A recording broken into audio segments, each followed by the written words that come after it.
Hello friends, ನಾನು ಇವತ್ತು ನಿಮಗೆ ತಮಿಳುನಾಡಿನ ಪ್ರಸಿದ್ಧವಾದ ತಾಣಗಳಲ್ಲಿ ಒಂದಾದ ನೀಲಗಿರಿ ಮೌಂಟೇನ್ ರೈಲ್ವೆ NMR ಬಗ್ಗೆ ಹೇಳುತ್ತಿದ್ದೇನೆ.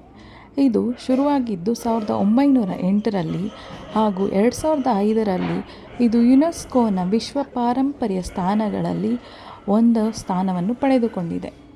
ಇದು ಶುರುವಾಗೋದು ತಮಿಳುನಾಡಿನ ಮೆಟ್ಟುಪಾಲಯಂ ಎಂಬ ಒಂದು ಜಾಗದಿಂದ ಹಾಗೂ ಈ ರೈಲ್ವೆ ಕೊನೆಗೊಳ್ಳೋದು ಊಟಿಯ ಉದಕಮಂಡಲಂ ಒಟಕಮಂಡು ಅಂತ ಕೂಡ ಕರೀತಾರೆ, ಅಲ್ಲಿ ಇದು ಕೊನೆಗೊಳ್ಳುತ್ತೆ.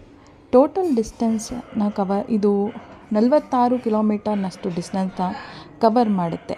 ಅಲ್ಲಿಯ ಲೋಕಲ್ ಜನಗಳು ಇದನ್ನು ಟಾಯ್ ಟ್ರೈನ್ ಅಂತಲೂ ಕರೀತಾರೆ. ಇದು ಸುಂದರವಾಗಿರೋ ನೀಲಗಿರಿ ಪರ್ವತಗಳ ಮಧ್ಯೆ ಸಾಗುತ್ತದೆ. ಹಸಿರು ಕಣಿವೆಗಳು, ಕಾಡು ಪ್ರದೇಶಗಳು ಮತ್ತು ಅನೇಕ ಟನಲ್ಗಳು ಈ ಮಾರ್ಗದ ವಿಶೇಷತೆಯಾಗಿದೆ.